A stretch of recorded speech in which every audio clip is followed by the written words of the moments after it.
ಹಾಸನದಲ್ಲಿ ಜೆಡಿಎಸ್ ಜನತಾ ಸಮಾವೇಶ ಯಶಸ್ವಿ ಆಗ್ತಾ ಇದ್ದಂತೆಯೇ ಸದ್ಯ ವಿಜಯಪುರ ಜಿಲ್ಲೆಯಲ್ಲಿ ಅದರಲ್ಲೂ ಕಿತ್ತೂರು ಕರ್ನಾಟಕದಲ್ಲಿ ಸದ್ಯ ಬರುವ ಫೆಬ್ರವರಿ 27ರಂದು 7 ಜಿಲ್ಲೆಗಳ ಜನತಾ ಸಮಾವೇಶವನ್ನು ಹಮ್ಮಿಕೊಂಡಿದ್ದು ಮುಂಬರುವ ಚುನಾವಣೆಯಲ್ಲಿ ಮತ್ತೆ ಜಯಬೇರಿ ಬಾರಿಸುವುದಕ್ಕಾಗಿ ಸಕಲ ಸಿದ್ಧತೆಯನ್ನು ನಡೆಸಲು ಜೆಡಿಎಸ್ ಸಜ್ಜಾಗಿದೆ.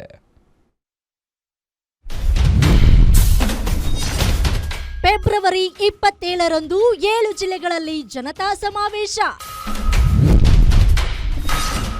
ಮುಂದಿನ ಎಲೆಕ್ಷನ್ ಗೆಲ್ಲಲು ದಳಪತಿಗಳ ರಣತಂತ್ರ.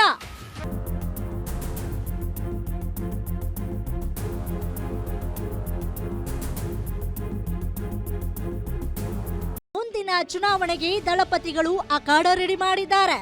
ಮುಂದಿನ ಬಾರಿ ಗೆದ್ದು ಅಧಿಕಾರದ ಗದ್ದುಗೆ ಹಿಡಿಯಲೇಬೇಕು ಅಂತ ಜೆಡಿಎಸ್ ಪಣ ತೊಟ್ಟಿದೆ.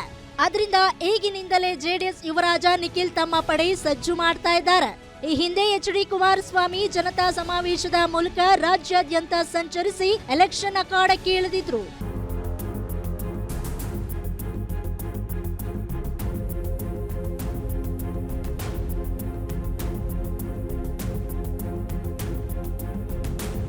ವಿಜಯಪುರ ಜಿಲ್ಲೆಯಲ್ಲಿ 27ರಂದು ನಡೆಯಲಿರುವ ಜನತಾ ಸಮಾವೇಶದ ಪೂರ್ವಭಾವಿ ಸಭೆಗೆ ನಿಖಿಲ್ ಕುಮಾರಸ್ವಾಮಿ ಆಗಮಿಸಿ ಪಕ್ಷದ ಮುಖಂಡರೊಂದಿಗೆ ಸಭೆ ನಡೆಸಿದ್ರು.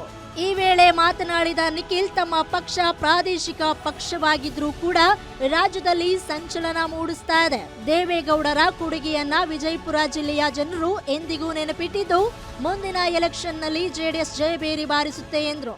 9 ಜನ ಮಂತ್ರಿಗಳು ಮುಖ್ಯಮಂತ್ರಿಗಳ ಆದಿಯಾಗಿ 30% ಸಚಿವ ಸಂಪುಟದಲ್ಲಿ ಇರ್ತಕ್ಕಂಥವ್ರು ಇದೇ ಜನತಾದಳ ಪಕ್ಷದ ಪ್ರಾಡಕ್ಟ್ಗಳೇ.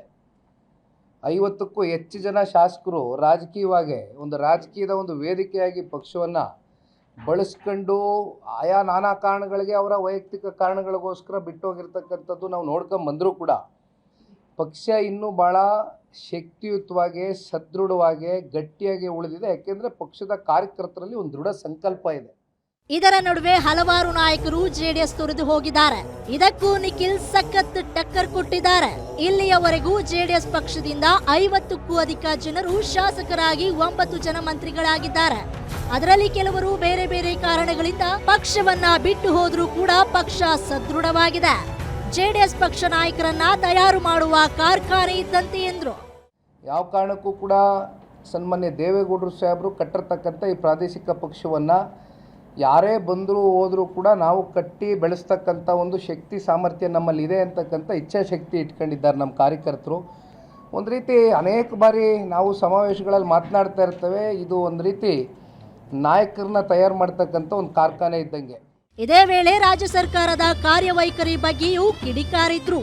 ಒಟ್ಟಾರೆಯಾಗಿ ವಿಜಯಪುರ, ಬಾಗಲಕೋಟೆ, ಹುಬ್ಬಳ್ಳಿ, ಧಾರವಾಡ, ಬೆಳಗಾವಿ ಸೇರಿದಂತೆ 7 ಜಿಲ್ಲೆಗಳಿಂದ ಸುಮಾರು 2 ಲಕ್ಷಕ್ಕೂ ಹೆಚ್ಚು ಕಾರ್ಯಕರ್ತರು ಜನತಾ ಸಮಾವೇಶದಲ್ಲಿ ಭಾಗಿಯಾಗುವ ನಿರೀಕ್ಷೆ ಇದೆ. Deepak Shinde, guarantee news, Vijayapura.